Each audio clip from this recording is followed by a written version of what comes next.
উনি কিন্তু রাশিয়াতে লেখাপড়া করছে, এটা তো জানেন।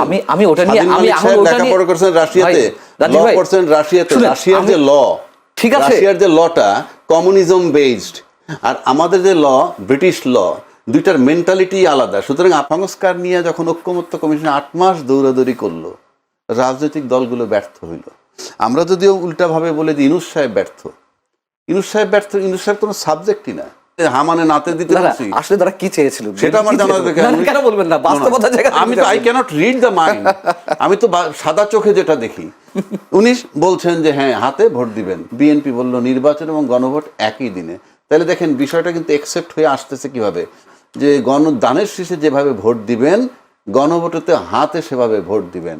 আপনারা যারা আদালতে নিলেন, যেদিন এই আইনটা হইল তারপরে কেন আদালতে গেলেন না? নির্বাচন সংবিধান অনুযায়ী হয়ে আছে, গণভোটের কথা কোনো সংবিধানে নেই। মানে এই নির্বাচন সংবিধান অনুযায়ী? অবশ্যই।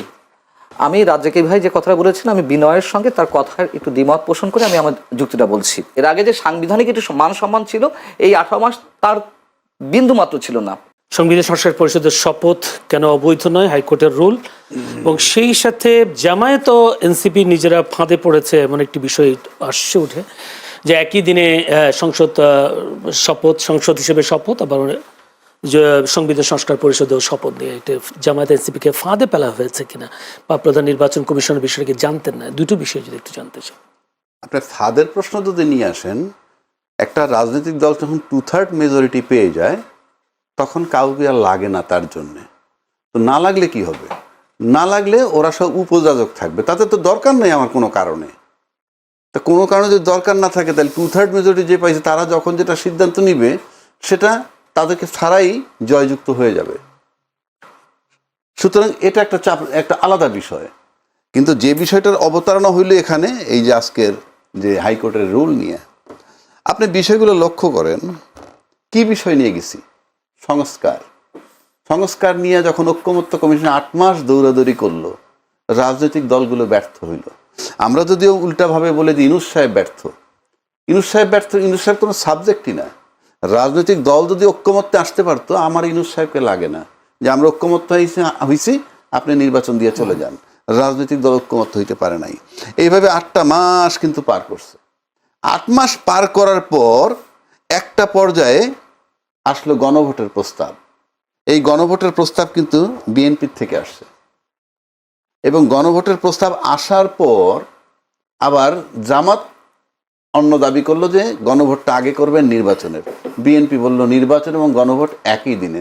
তাহলে দেখেন বিষয়টা কিন্তু একসেপ্ট হয়ে আসতেছে কিভাবে, ধাপে ধাপে কিন্তু একসেপ্ট হয়ে আসতেছে। এবং তারা কিন্তু রাজনৈতিক দল মানে সমস্ত জনগণের পক্ষে, বিভিন্ন রাজনৈতিক দলের, যার দল ছাড়া যে লোক তার ওপিনিয়ন তো আমি দিতেছি, পান্নাভাই দিতেছি, এটা হু কেয়ার্স। বাট আমি যদি রাজনৈতিক দল, সেই রাজনৈতিক দলের প্রতিনিধি কিন্তু ধাপে ধাপে এগুচ্ছে এটা নিয়ে। আসলো গণভোটে, তারপরে নির্বাচন কখন হবে, সেখানে বিএনপি প্রিভিলেজ পাইল কি, সংসদ নির্বাচন এবং গণভোট একই দিনে। এগুলো কিন্তু মেনে আসা, তারা মেনে আসছে। এবং গণভোট যখন হইল চলমান বা সামনে আসছে, ঠিক তখন কিন্তু আজকের প্রধানমন্ত্রী যিনি জনাব তারেক রহমান সাহেব, উনি কিন্তু বলছেন যে গণদানের শেষে যেভাবে ভোট দিবেন, গণভোটেতে হাতে সেভাবে ভোট দিবেন। তার মানে অ্যাকসেপ্ট হয়ে আসতেছে, এবং গণভোট বিজয়ী হোক সেটা উনি চাচ্ছেন। চাইনি সেটা আমি জানি না, উনি বলছেন যেটা ওই আর কি আপনি ফরমাল কথাবার্তা ধরছেন। নো, আমি কেন, আমি যেটা শুনছি, আপনি বাস্তবতার জায়গা থেকে বিশ্লেষণ করুন। আমি বাস্তবতা ফরমাল কথাবার্তা বলছেন। তারেক রহমান সাহেব কি বলবে যে আমি নাতে হামানে নাতে দিতে পারছি? আসলে তারা কি চেয়েছিল সেটা আমার জানা দরকার। কেন বলবেন না, বাস্তবতার জায়গা আমি তো I cannot read the mind, আমি তো সাদা চোখে যেটা দেখি। উনি বলছেন যে হ্যাঁ হাতে ভোট দিবেন, এবং হা জয়যুক্ত হয়েছে। এবং এই হা যখন জয়যুক্ত হয়ে গেল, তারপরে প্রশ্ন আসলো রাষ্ট্রপতি কোন আইনে, রাষ্ট্রপতি একটা আইন দিছে, যে আইনের আলোকে এই দুইটা নির্বাচন হবে। সেই আইন দুইটাকে আজকে চ্যালেঞ্জ করছে। আচ্ছা আসেন, সেই আইন দুইটা যাই হোক, সবাই আমরা জানি আইন দুইটাকেই তো চ্যালেঞ্জ করছে, যে সংবিধান বহির্ভূত উনি দিতে পারেন না। আমি কিন্তু এটা মেনে মেনে মেনে মেনে জনগণ সবাই মেনে আসছি। মেনে আসার পর যখন ওই আইনের আলোকে নির্বাচনটা হয়ে গেল, গণভোটের হা জয়যুক্ত হয়ে গেল, তখন কিন্তু ওই আইনটার আর কোনো কার্যকারিতা থাকে না। কেন থাকে না? ওই আইনটা করাই হয়েছিল শুধু এই দুইটা এই গণভোটটা করার জন্যে। আপনি কথাটা বোঝার চেষ্টা করেন। আমি একটা জিনিস করলাম যে এটা দিয়ে কি করব, এটা দিয়ে আমি একটা জিনিস বানাবো, এটা একটা র মেটেরিয়ালস আনলাম বা কিছু একটা, যখন জিনিসটা বানানো হয়ে গেল তখন কিন্তু যে কারিগর বানাইলো সেই কারিগরের ফাংশন শেষ। তা যে আইনটা রাষ্ট্রপতি দিলেন সেই আইনের আলোকে কিন্তু গণভোট হয়ে গেল, এবং গণভোটের আলোকে দুইটা ওত নেওয়ার কথা, দুইটা ওত কিন্তু বিরোধী দলেরা নিছেন, বিএনপি নেন নাই। সেই আসপেক্টে আমি আলোচনায় যাচ্ছি না, কিন্তু যে আইনটার আলোকে যে ফলাফলটা হওয়ার কথা ফলটা হয়ে গেছে, এবং ওই আইনটা ছিল কিন্তু ওইটুক পর্যন্তই, ওই আইনটা তো এরপরে আর দরকার নাই আমার। তাই যে আইনের আলোকে ফলাফল হয়ে গেল, সিদ্ধান্ত হয়ে গেল, সেই আইনটা এখন এমনি অকার্যকর। কারণ ওই আইন আপনি প্রয়োগ করবেন কোথায়? ওই আইনের তো দরকার নাই, এটা তো আদালত দিয়ে বাদ দেওয়ার দরকার নাই, ওটা তো এমনিই বাতিল হয়ে গেছে। কারণ ওটার তো পারপাস ছিল একটাই, গণভোট করা। সুতরাং এই যে আদালতে যারা নিছে তারা কেন নিছে আমি জানি না, কারণ ওই আইনটার কোনো ফাংশন নাই। এখন ওই আইন বাতিল করে দিল, তাতে কি হবে? ওই আইনের আলোকে তো ফলটা হয়ে গেছে। যেমন ধরুন, উনি তো সাংবাদিক, রিপোর্ট করে, যেমন একটা আইন আজকে আছে, সেই আইনে এই অপরাধ করলে 3 বছরের জেল হবে। একটা লোকের 3 বছরের জেল হয়ে গেছে, 2-3 বছর পর এই আইনটা আবার বাতিল করে নতুন আইন বানায়, এরকম বানায় না? তা বানাইলে ওই যে আগে যে দণ্ড হয়েছে যে আইনটা, ওই আইনটা তো বাতিল করলাম, তার দণ্ড তো মৌকুফ হবে না, এটা তো আইনের ফসল। সুতরাং এই আইনের ফসল আমরা ঘরে তুলে ফেলছি, এই আইনের ফাংশন এমনি আর নাই, এই আইনটার আর কোনো কার্যকারিতা নাই। সুতরাং এই আদালতে গেছে কেন? এই আইনটা বাতিল করে দিলে কি হবে? এই আইনটা তো এমনি অকার্যকর। এটা তো আমি সেকেন্ড গণভোট করবো না, 2 জুলাই সনদ করবো না, শুধুমাত্র এই জুলাই সনদ এবং এই গণভোটের জন্য আইনটা বানাইছিল এবং তার ফসল ঘরে নিয়ে নিছে। কোন আইনটা স্পেসিফিক্যালি আপনি কোনটা কথা বলছেন? এই যে 2টা অধ্যাদেশ যে আইনগুলা বাতিল করো, রাষ্ট্রপতি আইনকে চ্যালেঞ্জ করছে, যেটা এই যে গণভোট এবং জুলাই সনদের, তা সেই আইনের আলোকে তো আমার গণভোট হয়ে গেছে, এখন সংস্কার করা বাকি। সুতরাং ওই আইন এখন অকার্যকর, এমন তো না যে আমার গণভোট পেন্ডিং রয়েছে, হয়ে গেছে। সুতরাং এই যে বিষয়টা মীমাংসিত হয়ে গেছে সেই বিষয়টা আপনি আদালতে নিচ্ছেন, কেন নিচ্ছেন তা আমি জানি না। এখন আমি বিজ্ঞ আইনজীবীদের দৃষ্টি আকর্ষণ করতেছি, আপনারা যারা আদালতে নিলেন, যেদিন এই আইনটা হইল তারপরে কেন আদালতে গেলেন না? এখন গেলেন কেন? যেই আইনটার কার্যকারিতা শেষ, যেই আইনটার ফলে আমরা যে জিনিসটা নেওয়ার কথা সেটা নিয়ে নিছি, সুতরাং এখন ওই আইন বাতিল হয়ে গেলে আমার কি আসা যায়? কি আসা যায় বলেন না? তো সুতরাং আপনি এখন আদালতে যাচ্ছেন কেন? এখন আদালত যদি বলে ওই আইনগুলো অবৈধ ছিল, তাতে কি হবে? গণভোট যে হায় জজ যুক্ত হয়েছে সেটা অবৈধ হবে কিভাবে? ওই আইনটা তো অকার্যকর আইন আপনি নিয়ে যাচ্ছেন কেন? ওই আইনটা তো অ্যাক্টিভ না। ওই আইনটা নিয়ে যেতে পারতেন তখন, গণভোট হওয়ার আগে, তখন আইনটা ছিল জীবিত, এখন আইনটা হলো মৃত। সুতরাং এটা হলো আপনি একটা ইস্যু বানাইতেছেন। কেন? এখন এটা কারা নিছে? যারা যেই নেক না কেন, এটা সবকিছু ওই যে উনি বললো, পান্না ভাই বললো যে আপনি উপর দিয়ে হা বলছে, ভিতরটা বুঝতে হবে। তাহলে এখন এই আইন এইটাতে আদালতে কারা নিছে? তারাই নিছে যারা ইন্টারেস্টেড না, হতে পারে গণভোটের আলোকে সংস্কারের জন্য ইন্টারেস্টেড না। কিন্তু আপনি সেখান থেকে মুক্তি পাবেন না, এই কারণে পাবেন না ওই আইনটা অকার্যকর হয়ে গেছে। আইনটার যে অ্যাকশন, সেই অ্যাকশনটা হয়ে গেছে। যেমন ধরেন আপনি এই কি বলে তুলা দিয়ে সুতো বানাচ্ছেন, ওই কম্পোজিট টেক্সটাইল আছে না, সুতা বেরোয় বা স্পিনিং মিল, তা তুলা যতটুকু সুতো হয়ে বেরোয় গেছে, ঠিক আছে, সেইটা তো সুতো হয়ে গেছে, ওইটা তো আপনি আর ফেরত আনতে পারবেন না। সুতরাং এরপরে আপনার ওই তুলা কাজে লাগান কি না লাগান, ওই তুলা শেষ। তো এই আইনটা কিন্তু যে কারণে করা হয়েছিল সেটা কিন্তু করা হয়ে গেছে। আর একটা প্রশ্ন, যদি গণভোট অবৈধ হয় তাহলে নির্বাচনটা কি হবে? গণভোট অবৈধ প্রশ্নই তো ওঠে না। আপনি তো আইন যদি হয়তো বলছেন এখন এটা হলো আপনি যদি আদালতে নিয়ে, যেমন এই যে রুলটা আনছে, রুল আনলে কি করবেন? এখন আপনি বলতে পারেন পার্লামেন্টে এটা বিচারাধীন হয়েছে, এটা নিয়ে আমরা কথা বলবো কিভাবে, ইত্যাদি ইত্যাদি, এগুলো বলতে পারবেন। কিন্তু আমি শুরুতেই বলে দিচ্ছি, এটা আদালত এন্টারটেইন করুক আর যাই করুক না কেন, যে আইনটারে চ্যালেঞ্জ করছেন আপনি, সেই আইনটা দিয়ে যে প্রোডাক্টটা হবে সেই প্রোডাক্টটা আমরা নিয়ে নিছি। সেই প্রোডাক্টটা যখন নিয়ে নিছি, ওই আইনটা আর অকার্যকর। কারণ যেটা আপনি একটা পার্টিকুলার জিনিস পাওয়ার জন্য একটা আইন করলেন, সেটা পেয়ে গেছেন, এখন এই আইনটা অকার্যকর। এখন আসেন আদালতে গেলে, এখন যে এই যে গেছে, এটা যদি আমরা মনে করি আজকে এমন কিছু হয়, তাহলে কিন্তু আমরা অতীতে যেটা দেখছিলাম যে জনগণের যে মত, জনগণের রায়ের ভিত্তিতে যে জিনিসটা হয়, সেটা আপনি আদালতে নিতে পারবেন না। কারণ ওই যে তত্ত্বাবধায়ক সরকার যে বাতিল করলো শেখ হাসিনা আদালতে নিয়ে, ওটাও পারেন নাই, কিন্তু এন্টারটেইন করার পরিণতি হইল আমরা দেখতেছি। সেটার পরিণতি একটা সরকার স্বৈরাচার হয় এবং একজন প্রধান বিচারপতি জেলে থাকেন। পাশাপাশি আপনি যদি এইদিকে আসেন, সংসদটা কিরকম? কালকে যদি আদালত বইলে দেয় যে ওই আইনটা অবৈধ, গণভোটটা অবৈধ, ফর এক্সাম্পল, তর্কের খাতিরে বলতেছি, কিন্তু সংসদ যদি বলে না আমরা গণভোটের আলোকে সংস্কার করব, আদালতের কিছুই করার নাই। আবার যদি আদালত বলে দিল যে এই তোমরা গণভোট মানো, হ্যাঁ, সংসদ মানবে না, তাতেও কিছু করার নাই, কেননা সংসদ সার্বভৌম, সংসদের। কিন্তু এই যে গণভোট যেটা আসছে সেটাকে আপনি অস্বীকার করতে পারবেন না, এটা জনরায়। এবং জনরায়তে আপনারা যারা বিজয়ী হয়েছেন তাদেরই প্রত্যাশা ছিল সবচেয়ে বেশি এটাকে ভোট জয়যুক্ত করার জন্যে। সুতরাং এটা আপনি এই আর মাঠে নিতে পারবেন না। এবং এই রাজনৈতিক বিষয়টা আদালত এন্টারটেইন করছে, আদালতকে আমি চ্যালেঞ্জ করি না, কিন্তু আদালত এটা এন্টারটেইন না করে পার্লামেন্টের উপরে ছেড়ে দিলে পারত। তারপরে যেহেতু আদালতে গেছে, এতে বোঝা যায় যে আদালত যদি ফাইনালি এমন কিছু করে যে গণভোট বাতিল বা ওই আইনটা অবৈধ হয়েছে, তাহলে ধরে নেওয়া হবে এই যে যারা আজকে আদালতে নিছেন তারা চিন্তা করছেন যে আমরা রায়ের নির্বাচনের পরে যাব, তখন আমাদের ইনফ্লুয়েন্স থাকবে। তা না হলে আপনি যৌক্তিকভাবে গেলে আগেই যাওয়ার কথা ছিল, ওই আইনটার অ্যাকশন হওয়ার আগে। আপনি অ্যাকশন হয়ে যাওয়ার পর আপনি তো ওটা আদালতে নিতে পারবেন না, এক, এবং এটা এই আইনটা অকার্যকর হয়ে গেছে এমনি। আরো বিষয়গুলো আলোচনা করবো। আমি একটু মঞ্জু আলম পান্নার কাছে যেতে চাই বিরতির পর। যদি আমি একটু বলি, রিটের বিপক্ষের আইনজীবীরা যেটা বলেছেন, তারা বলছেন গণভোট অধ্যাদেশ অসাংবিধানিক হলে ত্রয়োদশ জাতীয় সংসদ নির্বাচন নিয়েও প্রশ্ন উঠবে। এটা একটা প্রশ্ন, আপনি এটা বিপদে কি বলবেন? আর যেটা রাজ্জাকি ভাই বলেছেন, এই আইনটি, যে আইনটির মাধ্যমে ফল চলে এসেছে, এখন সেই আইনটি অকার্যকর হয়ে পড়েছে। জনক শুনুন, রিটের বিরোধিতা যা করেছেন যে আইনজীবীরা, তারা তাদের মতো করে বলেছেন তাহলে এই নির্বাচনটি কি, এই নির্বাচন সংবিধান অনুযায়ী হয়ে আছে, গণভোটের কথা কোনো সংবিধানে নেই, মানে এই নির্বাচন সংবিধান অনুযায়ী? অবশ্যই। আমি রাজ্জাকি ভাই যে কথাটা বলেছেন, আমি বিনয়ের সঙ্গে তার কথার একটু দ্বিমত পোষণ করে আমি আমার যুক্তিটা বলছি। প্রথম কথা হচ্ছে যে রাজ্জাকি ভাই বলছেন যে গণভোট তো হয়ে গেছে, এখন এটা নিয়ে আর কোনো কথা কেন, এটা জনরায়। যদি তাই আসে তাহলে 2014, 2018, 2024 নির্বাচন নিয়ে কোনো কথা বলা যাবে না, ওটা তো জনরায়। এখন হায়ের পক্ষে তারেক রহমান বলেছেন, আজকে প্রধানমন্ত্রী তিনি যখন বিএনপি চেয়ারপারসন ছিলেন শুধুমাত্র, তিনি হায়ের পক্ষে ভোট কিভাবে দিতে বলেছেন সেটা আমরা জানি। অনলি দুইবার বলেছেন, একবার বলেছেন মির্জা ফখরুল ইসলাম আলমগীর, একবার বলেছেন তারেক রহমান সাহেব।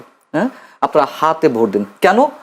যদি কথা বলা না বলে, তখন ওই জামাত যেই রবটা তুলেছিল যে বিএনপি তো সংস্কার চায় না, যাতে এই কথা বলতে না পারে। যদি সত্যি সত্যি তারা চাইতো, তারা তো দিনে রাতে 24 ঘন্টা প্রত্যেক আসনে যারা প্রতিনিধিত্ব করেছেন, তাদের কথা তো শুনেছে জনগণ। কারা শুনেছে? ভোট দিয়েছে। আপনি কি করে বুঝলেন? 240%, 244% কোনো কোনো কেন্দ্রে পড়েছে, 150%, 160% ভোট পড়েছে। এগুলো কি গণভোট? এগুলো কিসের ভোট? তাহলে এই ভোট যদি বিতর্কিত হয়, 2018 নির্বাচন, 2024 নির্বাচন যদি বিতর্কিত হয়, তাহলে এটাও বিতর্কিত। যদি এটাকে আপনার বৈধ দিতে হয়, তাহলে 2024, 2018, 2014 নির্বাচনকেও বৈধ দিতে হবে। তাহলে ওইটা নিয়ে কোনো প্রশ্ন তুলবেন না। একই তো কথা, ভোট তো হয়েছে সংবিধান অনুযায়ী। তো আইনটার কথা হইতেছে না, আমি আইনটা যেটা বানাইছে রাষ্ট্রপতি দিচ্ছে, ঠিক আছে, আমি সেই আইনটার পরিপ্রেক্ষিতে গণভোট হয়ে গেছে। রাজ্জাকি ভাই, ওই আইনটা আর কার্যকর না সেটা বলছি। আমি আপনার চেয়ে খুব কম জানি আইনের দিকে। না, আমি বলি, আবার এটা সত্য কথা যে এই মুহূর্তে বাংলাদেশের সংবিধান বিশেষজ্ঞ যদি কয়েকজনের নাম ধরা হয়, এক নম্বরে আপনি কার নাম বলবেন বলেন তো? জানেন, আপনি বলুন কার নামটা মনে পড়লো? শাহদিন মালিকের নাম।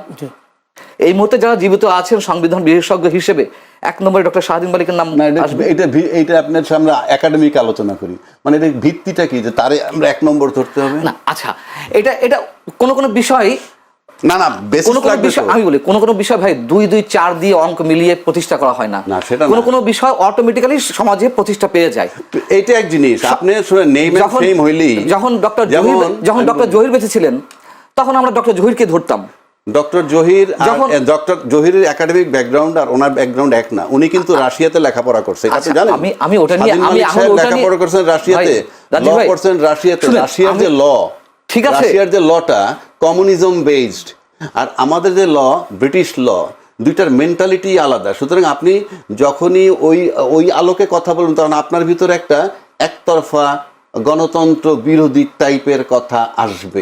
তখন আপনারা জানেন যে এনসিপি এবং জামায়াতে ইসলামী পক্ষ থেকে এই নির্বাচনকে প্রলম্বিত করার জন্য কত ধরনের অজুহাত ছিল। তো আপনার কি মনে হয় যে সবগুলোই শতপ্রণোদিত হয়ে রাষ্ট্রপতি করেছেন? তারেক রহমান সাহেব কি বলবে যে আমি নাতে হামানে নাতে দিতে না, না, বলছি? আসলে তারা কি চেয়েছিল? এই খবরটা, যে খবরটা দিয়ে আমি ইন্ট্রো করেছি, সেই খবরটা সম্পর্কে তার কাছ থেকে একটু জানিয়ে আসতে চাই। মঞ্জু আলম পান্না, কি দেখছেন জুলাই সনদ বাস্তবায়ন, গণভোট অধ্যাদেশ, সংবিধান সংস্কার পরিষদ এর শপথ, এই তিনটা বিষয় আজকে সামনে এসেছে। হাইকোর্টের রায় বা হাইকোর্টের রুল বলেছেন এটা কেন অবৈধ নয়, এভাবে রুল জারি করেছেন। আপনি ভবিষ্যৎ কি দেখছেন? আপনি তো আমাকে মার পেছে ফেলে দিয়েছেন ইচ্ছাকৃত হবে, যেহেতু একজন বিজ্ঞ আইনজীবী রয়েছেন, তাকে না দিয়ে প্রথমে ফ্লোর আমাকে দিয়েছেন। যাই হোক, বুঝতে পারছি কোনো ধরনের আন্ডার টেবিল এগ্রিমেন্ট হয়ে আছে রাজাকে ভাইয়ের সঙ্গে। যাই হোক, এখন বিষয় হচ্ছে যে শুনুন, যেহেতু আদালতের বিষয়, বেশি কিছু না বলাই ভালো, আবার বলতে গেলে আদালত কন্ট্রোলের মধ্যে পড়ে যাব। বিষয়টা হচ্ছে কি যে এরকম কিছু একটা আসবে, রুল জারি করা হবে, এটা আমাদের আগে থেকে অনুমেয় ছিল। কেন অনুমোদিত ছিল না, আদালতের শুনুন, যে কোনো একটা নির্দেশনা যদি আসতো, সে বৈধ হোক অবৈধ হোক, যে কোনো একটা রায় যদি আসতো, তাতে বাংলাদেশ এই মুহূর্তে আরো একটি সাংঘর্ষিক অবস্থায় চলে যেত। বিষয়টা হচ্ছে যে 12 তারিখে সংসদ অধিবেশন বসছে এবং এই জুলাই সনদ বলি কিংবা গণভোট বলি, জুলাই সংস্কার পরিষদ বলি, সবই পার্লামেন্টের মাধ্যমে নির্ধারণ হবে। আর জুলাই সনদ যে কথা যেটি বলছেন বা আমরা যেটি জানি, সেটি কতিপয় সব রাজনৈতিক দল কিন্তু এতে মানে সাইন করেনি। হয়তো অধিকাংশ রাজনৈতিক দল এটাতে signature করে, অধিকাংশ রাজনৈতিক দল, এখন তো সবাই করেছে, এনসিপি সহ। না, সবাই করেনি, যেমন সিপিবি করেনি। আচ্ছা, সিপিবি। তো তারা একটা ঐকমত্যে পৌঁছানোর চেষ্টা করেছে, কিন্তু জুলাই সনদে যেই বিষয়গুলো এসেছে, নানান বিষয় এসেছে, তো এর মধ্যে বিএনপির কোথাও কোথাও আপত্তি ছিল। হয়তো তারা টাইমটা পাস করার জন্য, যে কোনোভাবে নির্বাচনটি আদায় করার জন্য তারা বলেছে হ্যাঁ হ্যাঁ। তখন আপনারা জানেন যে এনসিপি এবং জামায়াতে ইসলামী পক্ষ থেকে এই নির্বাচনকে প্রলম্বিত করার জন্য কত ধরনের অজুহাত ছিল। প্রথমে স্থানীয় সরকার নির্বাচন করতে হবে, তারপর আবার জুলাই সনদ করতে হবে। জুলাই সনদ করলে তার আইনি ভিত্তি কী হবে, আইনগত ভিত্তিটা দরকার। আইনগত নিয়ে ঐকমত্য কমিশন বসলো, ডক্টর আলী রিয়াজ বসলেন, তাদের কাছ থেকে লম্বা লম্বা আইনি ব্যাখ্যা নিলেন কীভাবে এর আইনি ভিত্তি দেওয়া যেতে পারে। প্রথমত বলা হলোই যে হ্যাঁ, এটির আইনি ভিত্তি দেওয়া হচ্ছে, কিন্তু আইনি ভিত্তি আমরা পরবর্তী দেখলাম না। এর পরবর্তীতে গণভোটে হ্যাঁ হলে কী হবে, ইত্যাদি ইত্যাদি নানান ধরনের। আচ্ছা জয়নুল, আপনি আমাকে বলুন যে এইগুলো নিয়ে আমাদের সংশয় কেন? একবারে ডে ওয়ান থেকে বলে আসছি যে এই সংস্কার প্রস্তাব এটা স্রেফ একটা খেলা। কি খেলা? টাইমটা পাস করার জন্য। আপনি যে বলেন যে আপনার কথার যুক্তি কী বা প্রমাণটা কী? প্রমাণ হচ্ছে এই যে এই 18 মাসে কোনো সংস্কার হয়নি। ইচ্ছা করলে অনেক কিছুই করা যেত না? করা যেত তো? আমি তো দেখি না কোনো ধরনের কোনো সংস্কার হয়েছে। সংস্কার তো আপনাকে দলিল দস্তাবেজ করে, মানে সিগনেচার, স্বাক্ষর ইত্যাদি ইত্যাদি করে ঢাক ঢোল পিটিয়ে করতে হবে, এমন কোনো কথা নাই, তাই না? তো সংস্কার করার বিন্দুমাত্র ইচ্ছা এই সরকারের ছিল না, বা এই সরকারের পেছনে যারা ছিল তাদের ছিল না। স্রেফ নির্বাচনটাকে প্রলম্বিত করার জন্য এগুলো করা হয়েছে। এখন আদালতের কথা যেটি বললেন সেটি হচ্ছে যে আদালত ওই রিস্কটা নেয়নি। আমি জানি না এই কথাগুলো বলাতে কোন ধরনের মানে আদালত অবমাননার মধ্যে পড়বে কিনা। আদালত খুব মানে সুচিন্তিত একটা ডিসিশনই আমাদের সামনে থ্রো করেছে, যে রুল জারি করেছে। রুল জারি করেছে কতদিনের? 4 সপ্তাহের। ধরে নিলাম যে 2 সপ্তাহের করতো, তাতে কি হতো? 12 তারিখে সংসদ অধিবেশন বসছে। ওই সংসদ অধিবেশনে নির্ধারণ হবে যে গণভোটের পক্ষে বিএনপি আছে কি না, অথবা হ্যাঁ ভোট জয়যুক্ত করার মাধ্যমে যেসব আদেশ আইনে পরিণত হওয়ার কথা, অধ্যাদেশ, সেগুলো তারা করতে চায় কিনা। বিএনপির যেহেতু অনেক ক্ষেত্রে আপত্তি ছিল, আমি আবারও সে প্রথম কথা চলে আসি, সেই সব জায়গাগুলো তারা টাচ করবে না, তারা করবে না। তাদের ব্রুট মেজরিটি রয়েছে, তারা ওগুলো করবে না। স্রেফ আপনি লিখে রাখুন ওই সংবিধান সংস্কার পরিষদের সদস্য হিসেবে তারা তো শপথ নেয়নি, এবং এটি সংবিধান কোথাও লেখাও নেই সংবিধান সংস্কার পরিষদ হিসেবে কোনো কিছু গঠিত হতে পারে। অতএব তারা এই লাইনে যায়নি, প্রথমে শপথ নেয়নি, পরবর্তীতে গেছে। এবং জামাত এবং এনসিপি বরং শপথ নিয়ে প্যাচটা আরো বেশি লাগিয়ে দিয়েছে। অতএব আদালত যে রায়টি দিয়েছে, কিরকম প্যাচটা? আচ্ছা, এই যে তারা দুটি বিষয়ে ওথ নিয়েছে, দুটি বিষয়ে ওথ নেওয়ার বিষয়টি সংবিধানে কোথায় আছে? এই নির্বাচন তো সংবিধান মেনে হয়েছে। তো প্রধান নির্বাচন কমিশনের কি এগুলো বুঝতেন না, বা নির্বাচন কমিশন বুঝতেন না এগুলো? বুঝতেন, যেদিকে পাল্লা ভারী ফাঁদে ফেলেছে। হ্যাঁ, আমাদের এই গত 4-5টা নির্বাচন কমিশন তো সব ওই কাজগুলোই করেছে। হ্যাঁ, এই দেখবেন যে আওয়াল কমিশন কিংবা শামসুল হুদা কমিশন কিংবা রকিব হুদা কমিশন সম্পর্কে এখন যত কথা আমরা বলছি, যত অভিযোগ জানাচ্ছি, এই বিএনপি থাকতে এই নির্বাচন কমিশনের বিরুদ্ধে বিনোদনের কথা উঠাবে। দুদকের কমিশনারকে পদত্যাগ করতে হয়েছে না?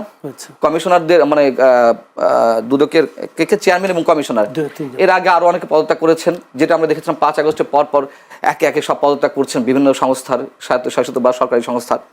ঠিক বিএনপি আসার সঙ্গে সঙ্গে অনেকে চুক্তিভিত্তিক নিয়োগ বাতিল করছে, আবার অনেকে স্বেচ্ছায় পদত্যাগ করছে। স্বেচ্ছায় তো না, উপরের চাপে আদিষ্ট হয়ে তারা পদত্যাগ করছে, এগুলো তো আমরা বুঝি। দুদকের বিষয়টা নিয়ে আমি আসবো। হ্যাঁ, যদি এই জায়গায় যদি বলেন যে আসলে ওই সময়টা অন্তর্বর্তী সরকার যে পিরিয়ডটা, ওই পিরিয়ডটা তো পার্লামেন্ট ছিল না, তাহলে এইসব বিষয়গুলো সিদ্ধান্তটা কারা নিত? 133টা অধ্যাদেশ জারি হয়েছে। 133টার মধ্যে শাহাবুদ্দিন সাহেব আমাদের রাষ্ট্রপতির সিগনেচারের মাধ্যমে তো অনেক কিছু হয়েছে। তিনি কোন প্রক্রিয়া সিগনেচার দিয়েছেন এটা আপনি জানেন, আমিও জানি, কোন ধরনের তাপের মধ্যে থেকে তাকে দিতে হয়েছে। সো এইগুলো না পুরনো হিসাব, মানে পুরনো কথা আবার নতুন করে বলতে হচ্ছে প্রসঙ্গক্রমে। তো আপনার কি মনে হয় যে সবগুলোই শতপ্রণোদিত হয়ে রাষ্ট্রপতি করেছেন? রাষ্ট্রপতি কোনো ক্ষমতা ছিল না, আর এই 18 মাস তো কোনো ক্ষমতাই ছিল না। এর আগে যে সাংবিধানিক একটু মান সম্মান ছিল, এই 18 মাস তার বিন্দু মাত্র ছিল না। অর্থাৎ এক ধরনের অস্ত্রের মুখে তাকে করতে হয়েছে সবকিছু। সো এই অধ্যাদেশ কিভাবে হয়েছে না হয়েছে এটা রাজ্যকে ভাই জানে, আপনিও জানেন, আমিও জানি। উপরে যা বলা হচ্ছে সব ফর্মাল কথাবার্তা, এছাড়া আর কিছু না। ধন্যবাদ আপনাকে আবু হেনা রাজ্জাকি। যদি আপনি কি দেখছেন আসলে গণভোট জুলাই বাস্তবায়ন আদেশ, সংবিধান সংস্কার পরিষদের শপথ কেন অবৈধ নয়, হাইকোর্টের রুল, এবং সেই সাথে জামায়াত ও এনসিপি নিজেরা ফাঁদে পড়েছে এমন একটি বিষয় আসছে উঠে, যে একই দিনে সংসদ হিসেবে শপথ, আবার সংবিধান সংস্কার পরিষদেও শপথ নিয়ে এটা জামায়াত এনসিপিকে ফাঁদে ফেলা হয়েছে কিনা, বা প্রধান নির্বাচন কমিশনের বিষয়টা কি জানতেন না? দুটো বিষয় যদি একটু জানতে চাই। আপনার ফাঁদের প্রশ্ন যদি নিয়ে আসেন, একটা রাজনৈতিক দল যখন 2/3 মেজরিটি পেয়ে যায় তখন কাউকে আর লাগে না তার জন্যে। তো না লাগলে কি হবে? না লাগলে ওরা সব উপযাজক থাকবে, তাতে তো দরকার নেই আমার কোনো কারণে। তা কোনো কারণে যদি দরকার না থাকে তাহলে 2/3 মেজরিটি যে পাইছে তারা যখন যেটা সিদ্ধান্ত নিবে সেটা তাদেরকে ছাড়াই জয়যুক্ত হয়ে যাবে। সুতরাং এটা একটা আলাদা বিষয়। কিন্তু যে বিষয়টার অবতারণা হইল এখানে, এই যে আজকের যে হাইকোর্টের রুল নিয়ে, আপনি বিষয়গুলো লক্ষ্য করেন, কি বিষয় নিয়ে গেছি? সংস্কার নিয়ে যখন ঐক্যমত্য কমিশন 8 মাস দৌড়াদৌড়ি করলো, রাজনৈতিক দলগুলো ব্যর্থ হইল। আমরা যদিও উল্টাভাবে বলে যে ইউনূস সাহেব ব্যর্থ, ইউনূস সাহেব কোনো সাবজেক্টই না। রাজনৈতিক দল যদি ঐক্যমত্যে আসতে পারতো, আমার ইউনূস সাহেবকে লাগে না যে আমরা ঐক্যমত্য হয়েছি, আপনি নির্বাচন দিয়ে চলে যান। রাজনৈতিক দল ঐক্যমত্য হইতে পারে নাই। এইভাবে 8টা মাস কিন্তু পার করছে। 8 মাস পার করার পর একটা পর্যায়ে আসলো গণভোটের প্রস্তাব। এই গণভোটের প্রস্তাব কিন্তু বিএনপির থেকে আসছে, এবং গণভোটের প্রস্তাব আসার পর আবার জামাত অন্য দাবি করলো যে গণভোটটা আগে করবেন নির্বাচনের। বিএনপি বলল নির্বাচন এবং গণভোট একই দিনে। তাহলে দেখেন বিষয়টা কিন্তু একসেপ্ট হয়ে আসতেছে কিভাবে, ধাপে ধাপে কিন্তু একসেপ্ট হয়ে আসতেছে। এবং তারা কিন্তু রাজনৈতিক দল মানে সমস্ত জনগণের পক্ষে, বিভিন্ন রাজনৈতিক দলের, যার দল ছাড়া যে লোক তার ওপিনিয়ন তো আমি দিতেছি, পান্নাভাই দিতেছি, এটা হু কেয়ার্স। বাট আমি যদি রাজনৈতিক দল, সেই রাজনৈতিক দলের প্রতিনিধি কিন্তু ধাপে ধাপে এগুচ্ছে এটা নিয়ে। আসলো গণভোটে, তারপরে নির্বাচন কখন হবে, সেখানে বিএনপি প্রিভিলেজ পাইল কি, সংসদ নির্বাচন এবং গণভোট একই দিনে। এগুলো কিন্তু মেনে আসা, তারা মেনে আসছে। এবং গণভোট যখন হইল চলমান বা সামনে আসছে, ঠিক তখন কিন্তু আজকের প্রধানমন্ত্রী যিনি জনাব তারেক রহমান সাহেব, উনি কিন্তু বলছেন যে গণদানের শীষে যেভাবে ভোট দিবেন, গণভোটেতে হাতে সেভাবে ভোট দিবেন। তার মানে অ্যাকসেপ্ট হয়ে আসতেছে। এবং গণভোট বিজয়ী হোক সেটা উনি চাচ্ছেন। না, চাইনি। সেটা আমি জানি না, উনি বলছেন যেটা। ওই আর কি, আপনি ফরমাল কথাবার্তা ধরছেন। নো, আমি কেন, আমি যেটা শুনছি আপনি যেটা আপনি বাস্তবতার জায়গা থেকে বিশ্লেষণ করুন। আমি বাস্তবতা ফরমাল কথাবার্তা বলছেন। তারেক রহমান সাহেব কি বলবে যে আমি নাতে হামানে নাতে দিতে না, না, বলছি? আসলে তারা কি চেয়েছিল সেটা আমার জানা দরকার। না, কেন বলবেন না? বাস্তবতার জায়গা থেকে আমি তো I cannot read the mind. আমি তো সাদা চোখে যেটা দেখি। উনি বলছেন যে হ্যাঁ, হাতে ভোট দিবেন এবং হ্যাঁ জয়যুক্ত হয়েছে। এবং এই হ্যাঁ যখন জয়যুক্ত হয়ে গেল, তারপরে প্রশ্ন আসলো রাষ্ট্রপতি কোন আইনে, রাষ্ট্রপতি একটা আইন দিছে যে আইনের আলোকে এই দুইটা নির্বাচন হবে। সেই আইন দুইটাকে আজকে চ্যালেঞ্জ করছে। আচ্ছা আসেন, সেই আইন দুইটা যাই হোক, সবাই আমরা জানি আইন দুইটাকেই তো চ্যালেঞ্জ করছে যে সংবিধান বহির্ভূত উনি দিতে পারেন না।